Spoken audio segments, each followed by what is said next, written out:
Aces Up podcast episode 33 is live. What's up, everybody? I'm your host, Joe Carlton, and I'm here with my guest, co-host of the Dynasty Warzone. You know him as the man of the hour and the man with the power, Mr. Jerry Sinclair. How we doing on this fine Tuesday in April, Jerry? So here's the problem with me. I'm absolutely thrilled to be here. I am wonderful, and I love talking football. I also have a little surprise for you that I'm going to get on at the end. But I mentioned it before we hit record. I went to Michigan State. I am a diehard Michigan State fan, and the University of Michigan won their second national championship in the last 3 years.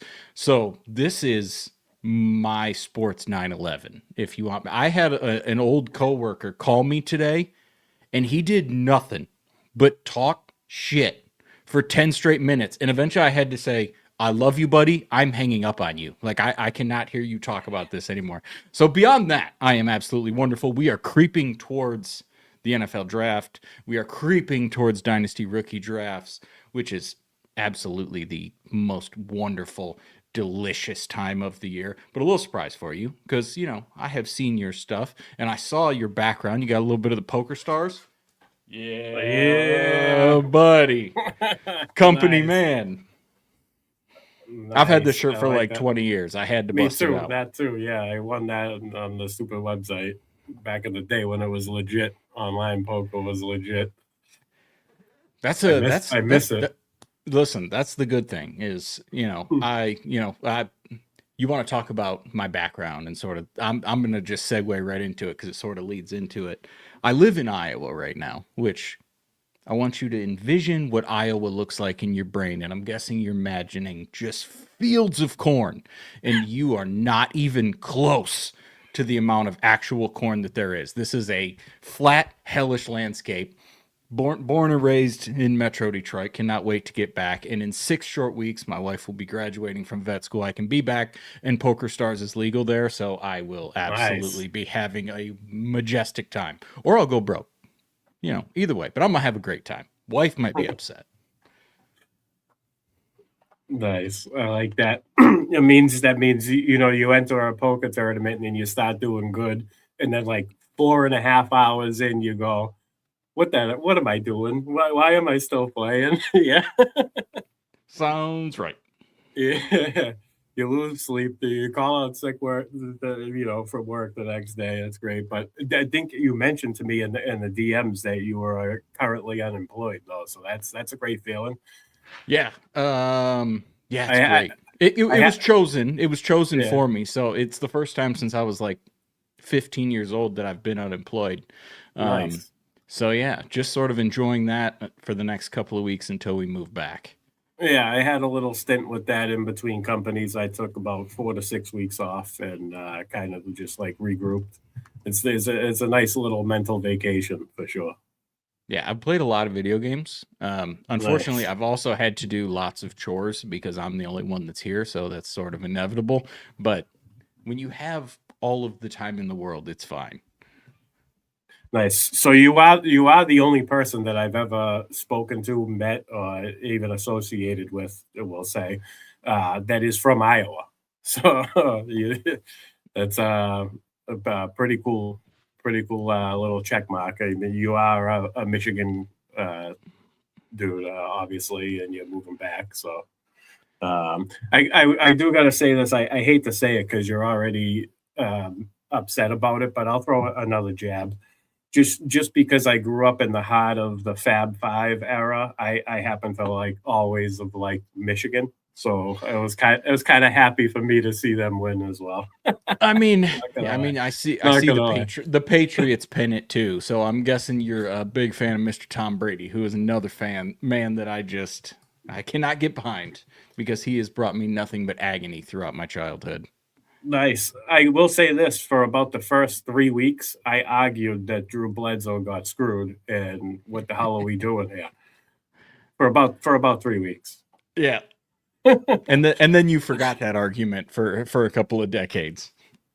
Yeah, pretty much. Yeah. All right. So, what do you do for hobbies outside of fantasy football? Anything else I mean, I like playing video games. I'm a Apex Yep. Legends college football guy. I've always just played like one shooter. I don't know what it is. I was a big Halo kid back in the day. Even though I'm creeping towards 40, and listen, anybody who is younger who is out there and they play video games and they go, "Oh my god, this guy's 37 years old and he's still playing video games." You know what? F you. Because you know what? That's when we need it, man. That's when we got life is beating us down. We need a damn hour to just shoot something, even if we're terrible. Because I am not good at it. But I love that. I just sports, poker, video games. I don't know. I'm a child. I'm 37 years old in reality, but I'm 17 years old in my head. Nice. I I was love more of a that. perfect dark guy, Jamie. To just respond to Jamie in the chat I who said I was gonna 007 say, Golden Knight. I yeah, was a perfect dark guy. GoldenEye. Yeah, I was gonna mention that. I remember that on the N64. That was a great game. All right, so video. So yeah, absolutely, video games. Um, Fantasy football. When did you stop playing? What year? How old were you? What got you hooked? You Give know, us the details. Your draft? Did you win? no, God, no, hell no. um, I was sort of a late bloomer. I didn't really. I remembered when my friends were playing fantasy football when we were in high school, but I was mostly so tied up in Michigan State football and basketball that was all I really cared about. I didn't watch the Lions a ton because they were the worst franchise in all of professional sports. So I wasn't a huge NFL fan. Eventually, that sort of changed. Some guys at work would have been 2006, and I know it was 2006 because my first pick was LaDainian Tomlinson. That was the year he broke the rushing touchdown record, and I drafted him, and I thought I was the smartest man in the world. He had a bad week 3, I believe it was. I traded him. I had never made a trade in fantasy football. I traded away LaDainian Tomlinson, and then he proceeded to just have the most historic season in the history of fantasy football. The person I traded it to him, he won the league. I did not. Um, so yeah, that was disappointing. And then I started playing Dynasty. It would have been 2011. So I've been in the game almost 15 years. Oh no, 15 years. Um, my first pick in the startup was Andrew Luck. I took him second pick overall. It was a solid pick. My first rookie draft ever. That next year would have been whatever. God, 2012. I don't remember who I would have picked then. But I remember I have made a lot of terrible picks in my time. I will let you know, Joe. I've got a Yeah, whole lot of Caleb Johnsons and Hakeem Butlers and Corey Coleman's and you name it. For every Terry McLaurin and Cooper Cup and Puka Nakua late round pick that I've got about 6 or 7 that I just absolutely lit on fire. don't you just love the following year? Like right around this time, you look back at your last year's rookie draft and the year before, and you go, "What the hell was I doing? And how Yeah. did I miss this?" And you're like, "Damn, this guy got him way over there," and you're just like, "So I get it." I just started playing Dynasty 3 years ago, so I'm just getting the grasp of it now. I won my first title Let's uh, go. this year, yeah, with no quarterback. It was great.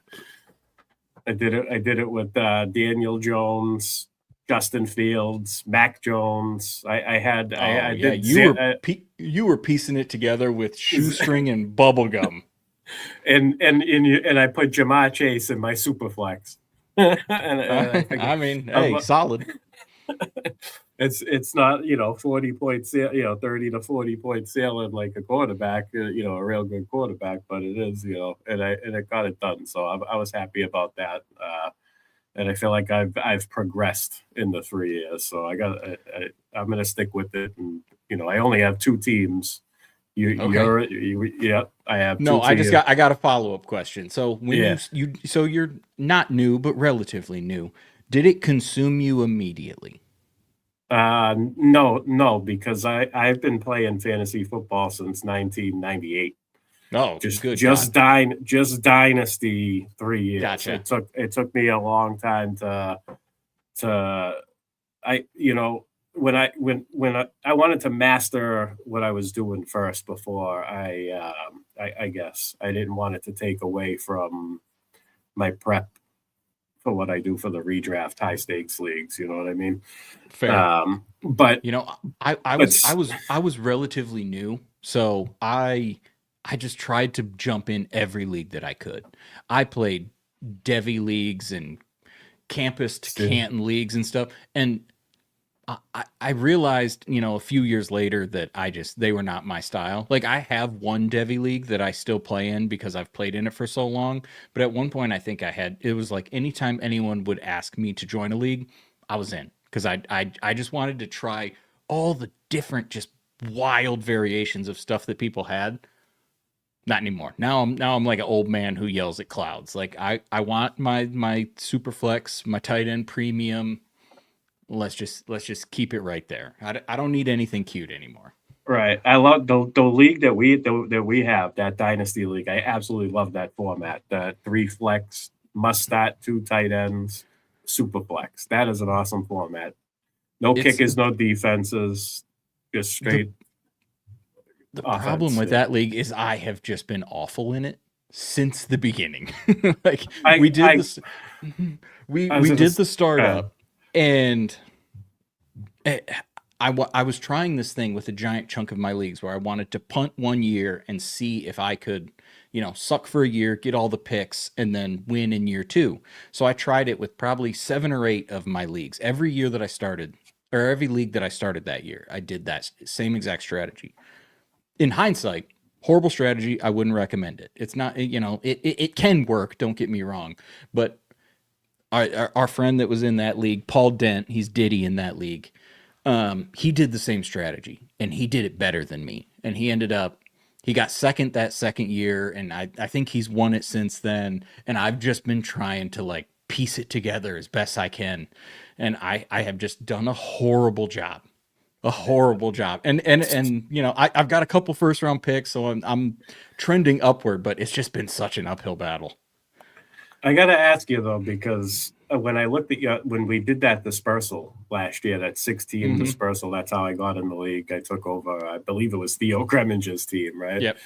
And we did that dispersal. I was wondering why you didn't jump in that, because I feel like I looked at your team. Like you said, it's not the greatest. No, it's dog shit. You can say it's dog shit. But the problem is I put it in that situation, Joe. And so I don't want to do a dispersal. You are inheriting a team. You deserve to do that. I don't. I put my team in that situation. I want to pull myself out of it. And so that's why I stuck with my guns. And as long as it takes, I will throw that $150 away until eventually I get a little bit of glory. And when that glory comes, I am going to be relentless, especially to Diddy, because he's been talking a whole bunch of stuff. And he's a Michigan fan, so he's really been talking a bunch of stuff. Nice. Awesome. That's good. I just got a little history on our league. So it's been going for about 4 or 5 years. Yep. Great and nice. That's awesome. Glad to be a part of it. It's definitely the most fun one that I'm in. The other one is good too. It was my first one. It was a startup, but that's another one. But I had a third one. I took over an orphan, and I just now finally gave up after 2 years because it wasn't my mess to begin with, and I thought I could make it work, and made a couple of trades that really were just washes. I didn't really gain anything from it, and then it wasn't heading in the right direction. So I said I'm done with this one. If I do another one on the FFPC, I'll just do a startup. Fair. See, so you got the funds to back you. I am now unemployed, but about to be living off my veterinarian wife, bless her sweet heart. But no, that league I'm gonna be donating money for a couple of more years, but I have already embraced that. Nice. All right, so tell us when you decided to become part of the fantasy football industry, creating content, doing the show with Randy, Dynasty Warzone. Talk us through some of that. All right. So early on, like I just joined on Twitter because I wanted to know everything I could about Dynasty. None of my friends played it. I didn't know anything about it. I knew it existed. I didn't really know much about it. I didn't know how people were good. I didn't know any of that. And so I just got on Twitter, and those, probably 2016, 2017, it was a lot of the bigger names that are on Twitter now that are reputable. They were just coming into the space and they were doing awesome stuff. And, the Theo Grimingers and stuff that you mentioned and everything. And they helped me get better. And I'm a historian by education. So I like writing, I like reading, I like researching, I like all that. And I also like sports. So I started just writing for some website. It was just this little podunk website that is long gone now. And eventually I found out, I started listening to the Dynasty Warzone back when it was the original 3 members. And one of those guys was from a town that was like 15 miles from me. And I had no idea until eventually one day he said where he was, like the region. And I messaged him. I was like, are you near Brighton, Michigan? And he was. And we just sort of kicked it off from there. And then I never really did any podcasts. Didn't ever think I was going to, because in truth, it's sort of scary to do this. I mean, I've done it a lot, don't get me wrong, but I still get nervous. I agree. I agree. And anyway, some of the guys on that original Dynasty Warzone podcast, they didn't want to do it anymore. And Randy jumped on, and it was Randy and one of the original hosts for a while. And the other guy left. And Randy, I had joined their website and I did some writing for him and did like some mock drafts. And he's like, hey, do you want to jump on this podcast? Blah, blah, blah, blah, blah. And I was like, yeah, sure, cool. Boom, we do our show. I still have it saved to this day. It was awful. I mean, Randy, he did a great job, but I was a bumbling idiot. I listened to it a couple months ago, actually. But, and then he DM'd me and he's like, hey, I'm going to need a regular co-host. Like, would you like to do this? And I was like, brother, I had been a loyal Dynasty Warzone listener up until that point, like from the episode 3s when I started, and they were probably at like episode, I think my first one was episode 79. So I was like, oh, brother. I was like, I don't have a microphone. I don't know what I got to do. And I was like, but I will make it work. I will be there. And then we did the show for 8 years. He never missed a week. I missed a couple of weeks because I'm a slacker, but that dude, he was just meticulous. And if anybody ever consumed any content by Randy, we always had our back and forth where it was like, I don't read the show sheet and I don't prep and I show up late. And guess what you found out today? You found out that I show up late. I did read a little bit of the show sheet, but I like to be, just off the cup and not pretend. He did everything. And he would always be like, hey, let's try this. Let's do this. After the show, we'd talk for another 45 minutes. It was an awesome experience. He's, I still regularly talk to his wife and his son. He will always be in my heart. I will love that man until the day that I die. I will have a soft spot in my heart for the Indianapolis Colts unless they ever beat the Detroit Lions, just because he was a Colts fan. He also taught me a lot about this game, because I sometimes suck into the echo chamber, and I'm sorry, Joe, that I'm just rambling now, but you got me talking about this is the good stuff. Okay, I want to hear. You got me talking about Randy, so this is what's got to happen. I get sucked into the echo chamber a little bit, and when it becomes popular to hate on somebody, I get pulled into that a little bit. And Randy was always the guy that was going after Justin Herbert when, his rookie draft, Justin Herbert was QB3, QB4. Daniel Jones, people didn't like Daniel Jones. Drake May was QB3 in his class, and Randy was always going after every poop-ass quarterback who I thought. And eventually I just realized I have to stop being stubborn. I have to just consume and just listen to this dude, because he was a pain in my ass. Don't get me wrong. We argued, mom and dad argued for sure. And we texted back and forth arguing, but Just Mm. an amazing dude. And he would set up all the guests we did. He set up, all the shows that we went on. I remember one time we did the Aussie guys, and he's like, I need you to be up at 5 in the morning on this Tuesday because we're going to do a show with AJ and G, which were the hosts of the Aussie guys. And I was like I'm probably like 28 at the time.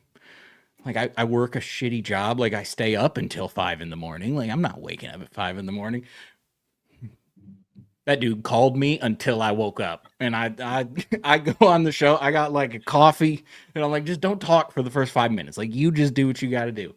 But that's just how committed he was, and that's how awesome that dude was. Nice. Yeah, he was such a good podcaster. You guys had an awesome show. You brought entertainment. It was, you learned a shitload, and like you said, he was meticulous, and you could hear it. And he was the way he backed up his arguments, man. He do it with conviction, and he gave it to you straight, honest opinion, straight, and just how he saw it, man. So I love you guys had an awesome show. I was a listener for last 3 or 4 years probably. One of my favorite things actually from your show is the good people bad tweets. So I mentioned to you, if you could dig one up. You said you didn't get one, but I have a good one that I want to talk about. Okay, yeah, we got a good people good tweets was a thing too. Good. Yeah. Nice. Yeah. But this one was good. This one was from earlier this year on October 25th. Let me see. Let me bring it up so we can get it right. Yeah. At S Mitchell 17, Sean Mitchell, best ball guy. You guys probably follow him. He's out there posting his opinion on all kinds of things, not just fantasy football life. He's a pretty good follow. We love him. He posted on October 12th, 2025 at 11:03 a.m. I believe it was during the Denver Broncos New York Jets game, one of the worst football games ever. He posted, I'd rather watch my parents' 1980s homemade porno than watch another second of this Jets atrocious offense. I've got news for you, Sean. That offense is probably not going to get much better, brother. So you just hit rewind and get ready to watch that bad boy again. This was great. So I sent him, but I replied and I put, you sick fuck with the laughing face, crying, and he replies back with the Pete Weber gif. So what's your thoughts on that? That's a beauty, right? Yeah, no, that's a good person, good tweet, and he knew the assignment. Some more secrets outside of school. So, good people, bad tweets started, obviously because I was a slacker, Randy's idea, but we didn't have that name initially. Randy goes, I want to do something that's like dumb fucks saying stupid shit. And I was like, dude, you cannot call the segment that. Like, what? Like, I know you don't care, but like, Matt Kelly's gonna be upset if we, get demonetized on YouTube. Like, he wants the check, and he's all right. I'll think of something. And then he'd always talk to Tex whenever he texted me, and eventually, he got good people bad tweets, and it ended up being very popular. And I love when people bring it up because that was his baby. Dumb fucks talking stupid shit. I was like, dude, what? What are you doing? Yeah, absolutely love that part. That's what I'm saying, man. His preparation, his creativity, he was great at what he did, no doubt, man. I'm gonna miss him for sure. All right, so where are we at? Scott Fishbowl. Have you participated in this?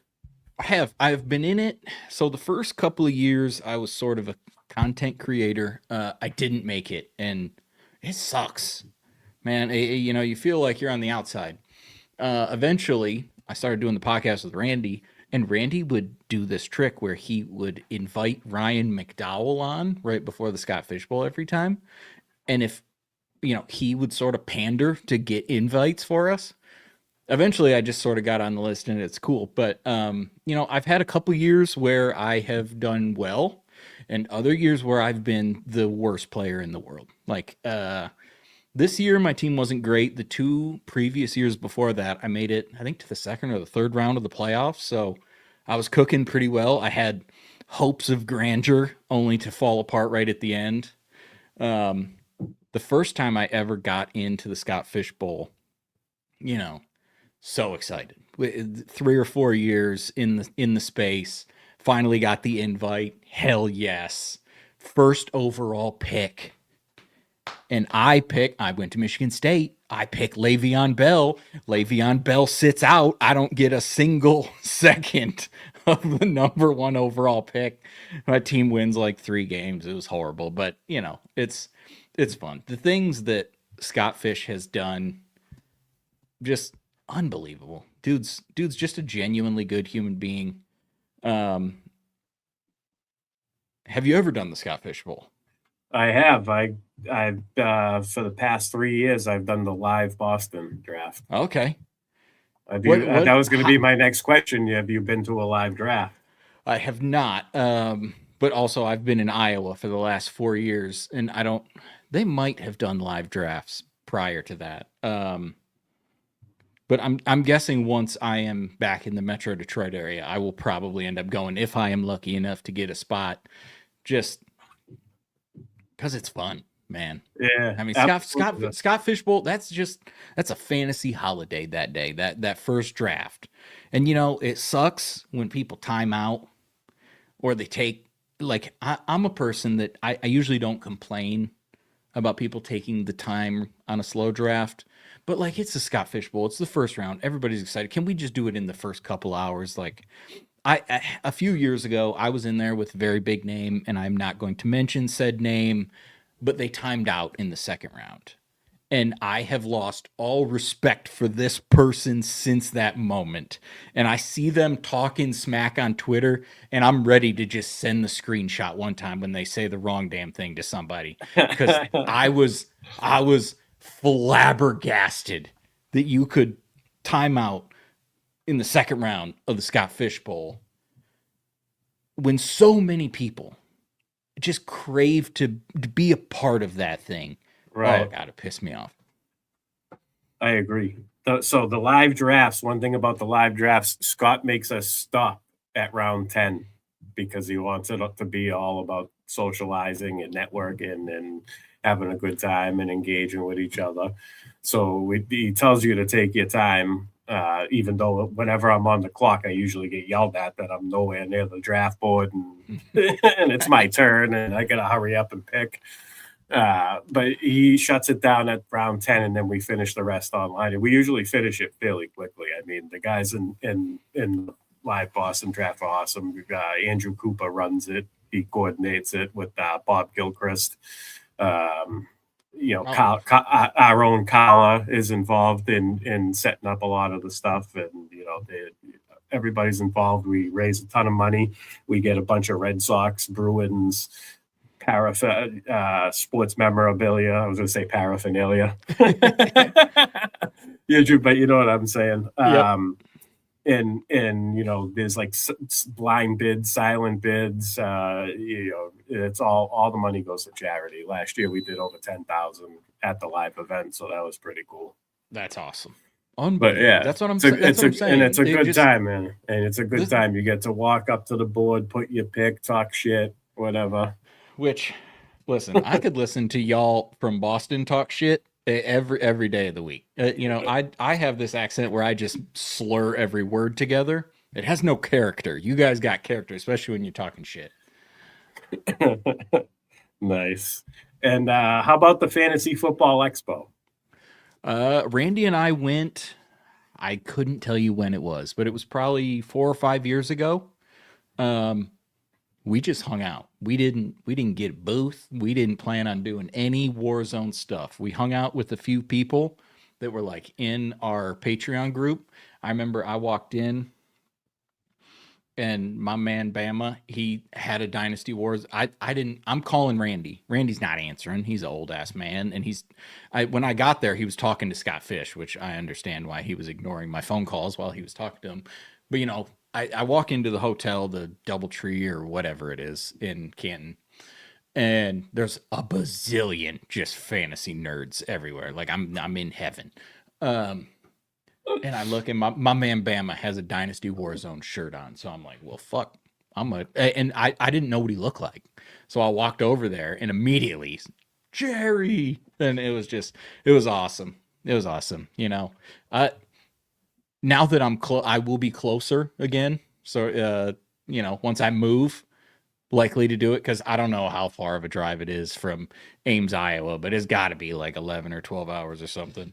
And as much as I would love to drive 11 hours to Ohio, I already live in Iowa, so I don't need to see Iowa's twin again. But no, it's a good time. If you have not been, I would absolutely recommend going, just because we're a pretty fun group.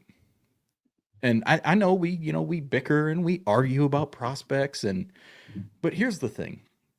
A lot of us that play this game and care about this game a lot, like it's a larger part of us than we want to give it credit for. And the normal people in our lives don't feel that same way. So to have a like-minded community that you can just talk to, unbelievable. Because like if you're at a bar or in some setting or you're with your significant other and they have somebody and they mention fantasy football, I will know in 4 seconds if they are on the level that I can talk to them how I want to talk to them, or if they're not, and then I'll know to just not. But when you go to a place like the Expo, all of you are psychopaths.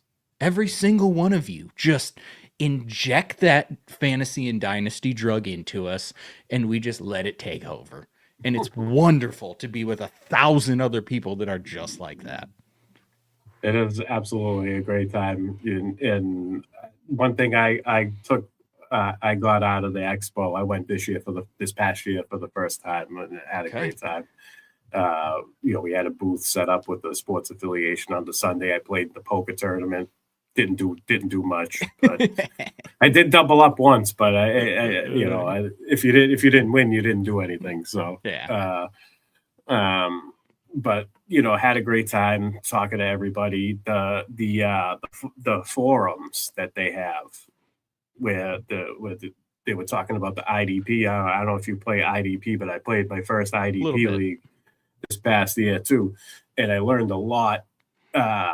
Just right in that 1 hour segment where they had all the IDP experts up fielding questions and going over some stuff. So you can really learn a lot if you even just a regular casual fantasy football player, but you really like it and you want to get better, you feel like you want to play more. Great place to learn, for sure. All right, so one last question about Jerry before we dive into some dynasty stuff. Your football team. You said you weren't that big of a Lions fan. How about now? I am now. Okay. That sort of, once we fired Matt Millen, sort of circa 2008-ish, and then we draft Matthew Stafford, that was sort of when I became a big Lions fan. I watched it, but it never, I didn't get sad when we lost. We just assumed we were going to lose. All of you have watched a Detroit Lions game on Thanksgiving, and you've sat around with your family and the Lions were losing, and you went, hey, it's a Thanksgiving. But also, that's my life. So that's how it was every single week for decades. But no, I am a big Lions fan. I can only hope that the window is not closed, because I am 37 years old and I have seen exactly one season as a person that was not pooping in their diapers where we won playoff games in that season. And in that season, We were up by 17 points at halftime in the NFC Championship game and then choked on applesauce. So I hope that that is not the pinnacle of my joy that football will give me. I think the team's fine.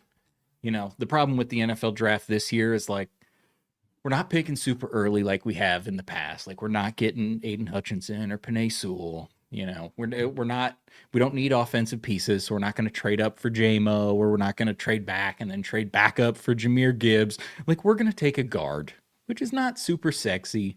We're picking like 17 or 18 or something, which is not a super exciting pick. I trust Brad Holmes. I like Dan Campbell. I think the offense is fine. Defense is going to need a lot of work. I'm excited they're competitive. And if the pieces go right, like if you would have told me at the beginning of the season that the Patriots were going to play in the Super Bowl, I would have said you were higher than giraffe nuts. And so, if things shake out the way that they go, you can be successful. And I think the Lions are absolutely capable of it. It's tough sledding, the Vikings got better. Packers should be pretty good. Bears look like they're much improved, and they were a good team last year. So uphill battle. Ladies and gentlemen, uphill battle. But here's to hoping that maybe I will have joy once in my sports life.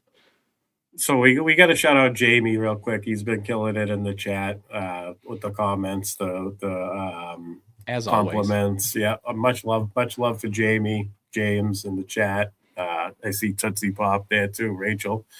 Appreciate you all tuning in. And we got a question from Bob Hope. It happens to cover one of the guys, the situation I was going to ask you about later. So we may as well hit this question now. He wants to know if you are taking Jahmyr Gibbs #1 over Bijan. And that relates to my question because I was going to ask you about Isaiah Pacheco being there in the Montgomery role. Do you think we have a bounce back season? You think he eats into Jahmyr Gibbs at all? I mean, we know Gibbs averaged over 18 points per game, even with Montgomery there. So we're not worried about, but is the ceiling, is it going to affect the ceiling? Is Pacheco going to be fantasy relevant? What are your thoughts there? I don't think you'll be able to rely on Isaiah Pacheco from a fantasy standpoint. Like I'm sure there will be weeks when he scores 2 touchdowns in a game, or he has a long breakout run and a touchdown, and he's viable. But I think David Montgomery is better than Isaiah Pacheco, and I like the way Isaiah Pacheco runs because he fights for everything, and you love it as an NFL fan. But as a dynasty and a fantasy player, I don't know that I would rely on it. As a Lions fan, I'm taking Jahmyr Gibbs. Jahmyr Gibbs is the most talented running back specimen in the league. So I would take Jahmyr Gibbs over Bijan Robinson. And I also think that Brian Robinson is comparable to Isaiah Pacheco in talent-wise, I guess. So I think they're both going to have the same role. I think Bijan and Jahmyr both going to absolutely just pull out their hammers and just lay it on everybody's face every week. So I don't think you can go wrong either way. But listen, got to pick my man Jahmyr. Nice. I like that. I like the conviction there. All right. So I was going to start with rookie drafts. We got rookie drafts right around the corner. In general, what do you do to prep for rookie drafts? Like, are you studying up on rookie profiles? Do you wait for landing spots? I mean, I'm sure there's drafts that you do before the landing spots. I know there's some leagues that do that. What's your process going into a rookie draft season? I only have. I do one best ball league that a friend of mine does every single year, and that is the only one that has rookies before the NFL draft. This harkens back to the conversation we had earlier, where I tried a whole bunch of leagues and found out what I didn't like. I didn't like doing those. I'm not a scout. I am not, and I have no desire to gamble. We talked about poker earlier. I'm not a great Omaha player. And so I'm not going to, risk drafting a player and then they get picked in the 4th round, then they're useless. Like we go back, I bring up Hakeem Butler a lot. If you've ever listened to the Dynasty Warzone, you know I talk about Hakeem Butler a lot. If we would have taken him, if I would have done the draft prior to the NFL draft, I would have taken him probably 102. And then he went first pick of the 4th round in the NFL draft. And I would have realized that I pissed a whole lot of value. I'm good. I'm good on that. So as far as going into a Dynasty rookie draft, do I have a strategy? It depends on the year. Like, are you going to be able to accumulate 2027 first? Probably not very easily. You haven't been able to do that really since the middle of 2025 because everybody has just continued to just get tingly below the belt about the 2027 draft class.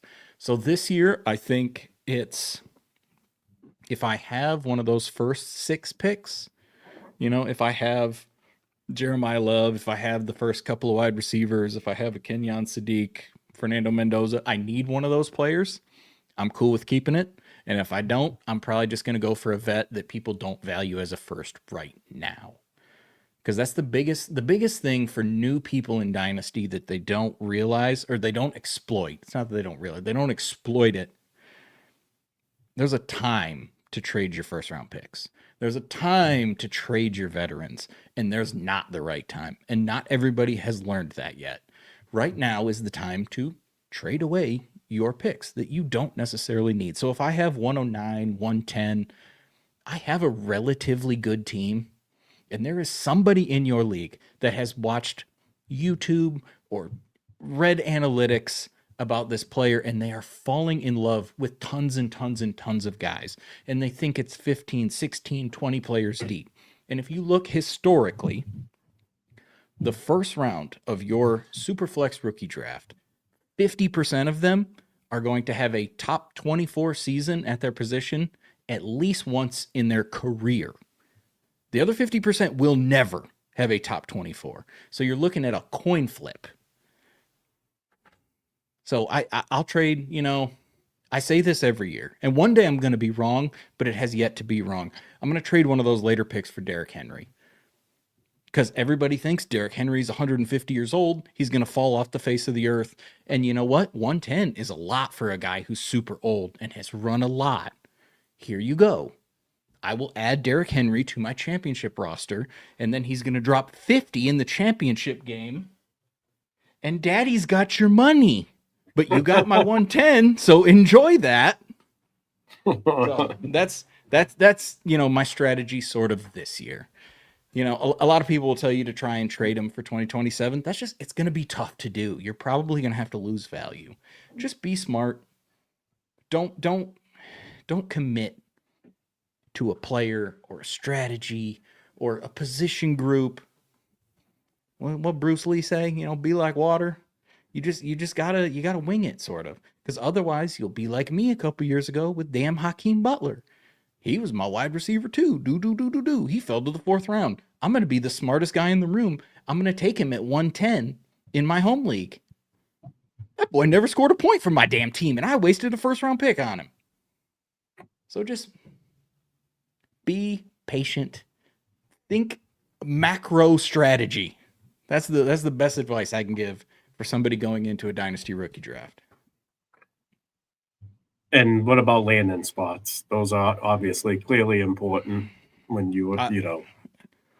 I would say so, but also you don't want to only assume that they're the best, because this will take us back to Clyde Edwards-Helaire. Clyde Edwards-Helaire, I was just going to mention like that, he's the cautionary tale for everybody when it comes to this, because he was somebody that was a borderline end of the 1st round Superflex rookie pick, and then all of a sudden he was 102. And that's, so you don't want to do that. And also we saw, you know, Corey Davis went to the Tennessee Titans 5th overall or something and sucked. And then a few years later, they draft A.J. Brown in the 2nd round. And you go, okay, A.J. Brown's very talented, but he just ended up in a spot that's horrible and not conducive. And then A.J. Brown has been good for, you know, 7, 8 years, been a wide receiver, perennial wide receiver 1 every single year. So You use it. It's a data point that you can use. It shouldn't be everything though. It shouldn't, confirm your bias about somebody, and it also shouldn't determine, that the sky is falling chicken little because of a spot. Talented players can overcome bad situations, and bad players cannot thrive in good situations because they're bad. All right. I like that. That pretty much sums up the rookie draft segment. Excellent stuff there, Jerry. Good. Thank you. I put together a handful of players that I wanted your opinion on, situations. One was, we'll start with Josh Downs. What's his outlook with Michael Pittman out of the picture? Well, we got Danny Dimes, as of now on schedule to be ready for week one. Hasn't had a setback yet. Plans to be ready for most of training camp and ready for week one. So what's your thoughts on this situation, the Colts offense in general? You know what? I'm gonna flip it back. How do you feel about Josh Downs? I it's hard to say because he's never eclipsed, like very few games he's eclipsed the 70% snap share mark. We do know he has had some big games. I rostered him his rookie year. I ended up trading him, but I did roster him his rookie year. I played him as a flex, but a lot of the times he disappointed. Definitely some inconsistency there. Alec Pierce as a number one wide receiver kind of scares me a little bit. I'm thinking, it's maybe Ty Warren is going to be the guy that benefits the most here. Is probably where I'm getting at with this. But I mean, I could see a little bit of an uptick for Josh Downs, but I think he's still going to come with some inconsistency. That's kind of where I'm at now. But that's why I asked your opinion, because I've been getting mixed. He's in a mixed bag among us fantasy nerds.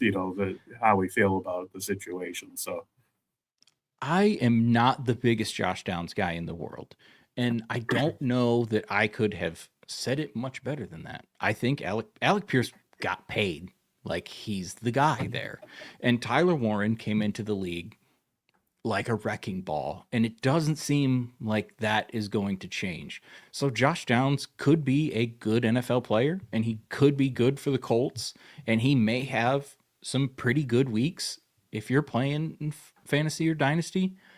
I just don't know when they're going to happen. And if I can't predict at least a reasonable, week to week, can I rely on him? And I don't think that I can. He's just I don't know what you traded him for in that league, but I'm gonna guess you won that deal. I'm gonna guess it was probably at least like a second or something. And honestly, I'll take a second, because there's some people, yeah. some people love Josh Downs, and I'm just not one of them. Nice. I think it was part of a three-way deal that got me a first round pick. Oh my God.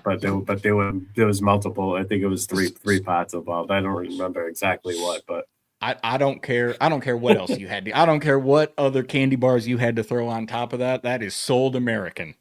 Well, I also rostered Michael Pittman, and I still have Michael Pittman. Like Which is perfect. Yeah, he just went to Pittsburgh, and that brings us into the next one: Michael Pittman, Rico Dowdle in Pittsburgh offense. Do you see Rico Dowdle eating into do you think Jaylen Warren goes back to his old role, or do we still see like an actual 50-50 split here? And I mean, do you have any interest in Rico Dowdle? I mean, if he's cheap, for sure. I think, I think they're both just guys. But Rico Dowdle has shown more in his time, in my opinion, than Jaylen Warren has.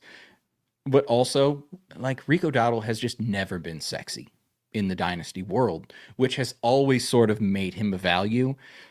And I think that's even more so the case now. So depending what he costs, I would absolutely love to have Rico Dowdle on my team. Not because I think he's going to win me the league, but in case I have an injury or I have, bipocalypse, or I'm starting in 2 or 3 flexes. Like, yeah, I would absolutely. He removes some of the stress from those hard decisions that you have to make about your roster and when you're doing your starting lineups. Because if you have him, cool. Like, I'm cool. Doesn't get you super excited. As far as Michael Pittman, listen, DK Metcalf is a tight end that you have to start in your wide receiver spot. He's a touchdown dependent tight end in I the agree. wide receiver spot. I totally agree with him. And that sucks because I've loved DK Metcalf for a long time. So as long as that offense can funnel the ball to Michael Pittman, I think he'll be fine. Michael Pittman has been pretty identical to T. Higgins and just has a much worse PR firm. I've said that on the Dynasty Warzone for like the last 3 years, and it's been right every single year for the last 3 years. Everybody loves T. Higgins. Everybody hates Michael Pittman. They both do the same thing. Michael Pittman's cheaper. I'm fine having him. He's sort of the same situation as Rico Dowdle. Like, you don't think he's going to help you win the league, but he can help keep you afloat while your hammers do all of the heavy lifting. All right. One more player I want to mention, Jonathan Brooks. Chuba Hubbard. That situation there. What's your take on that? You think John Brooks is going to be healthy finally? I mean, listen. I hope, because I definitely have picks that have just been sitting on my IR and my taxi and everything else. So I hope so. I think Hubbard is a good player, good enough player at least, that he's going to have a role. But I just need to see Jonathan Brooks do something. Do I think he's going to return value on the first round pick that I had to pick him? Hell no. But I don't need that at this point. I already assumed that pick was lit on fire with Corey Coleman and Darius Geis and every other dumbass pick I've ever made. But if I can get something, I'll take it. Because honestly, if we see a 2 or 3, 4 game stretch in a row where Jonathan Brooks looks pretty good, even if I don't believe in Jonathan Brooks, I can trade him for at least something. I can recruit some of that value depending on my team situation. Because if you have Jonathan Brooks, you probably took him with a first-round pick, and he has not been helping your already mediocre-ass team that when you took Jonathan Brooks, because he was the first running back in that class, him or Trey Benson, either way, they didn't help you. So your team has probably continued to be dog shit. Let's just be real. So if that's the case, I'm fine shipping that guy off and getting a little something. Nice. I like that. All right. What do we got? We got about 5 minutes left. Well, I wanted to the importance of handcuffs. Running back, identifying the second, that third or fourth wide receiver on the team, the second or third running back on a team. Give us some details, like what makes a player an attractive handcuff. Give us some details about a player that you pay attention to when you're determining how much value they are as a handcuff. I don't really care. I don't really care about a handcuff having standalone value. I want somebody like Isaiah Pacheco. If Jahmyr Gibbs goes down, that is a whole giant chunk of the offense that they absolutely need somebody to do something with. And he's going to be the body that's there. The Brian Robinson for Bijan. Those type of guys. And also, I know a lot of people like to pick up other people's handcuffs and go after other people's handcuffs. That's not my strategy. I like having my handcuffs for my guys. Because when my guy gets hurt, I want his little brother to come in here. And so I can at least get something. Like, keep me afloat for a little bit. Because, everybody goes, oh, but if their running backs get hurt and you have their backups, then, you can trade it for them. And that's cool. But also, if my guy gets hurt and I have their backup, I'm shit out of luck in 2 things. Because I can't trade their backup because they don't want him. And my guy is hurt and I don't have any points to get. So that's a strategy I've never really understood. Right. It's been a debate that people have had for a while, but I think it makes sense in the best ball because you're wasting a spot. You're wasting a spot of trying to get a guy to hit your lineup at any given week. Whatever.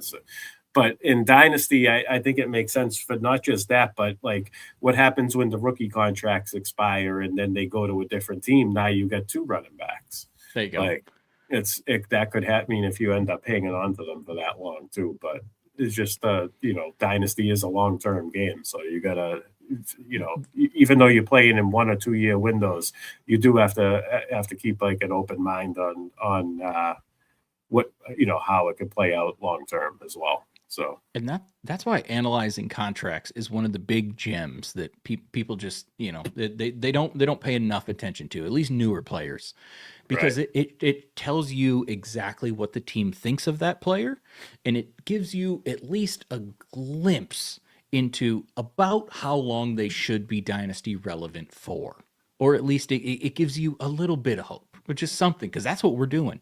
We're just trying to grab as many little crumbs as we can with the information that we get, so that we can try and beat our friends and make them upset and cry and take their money.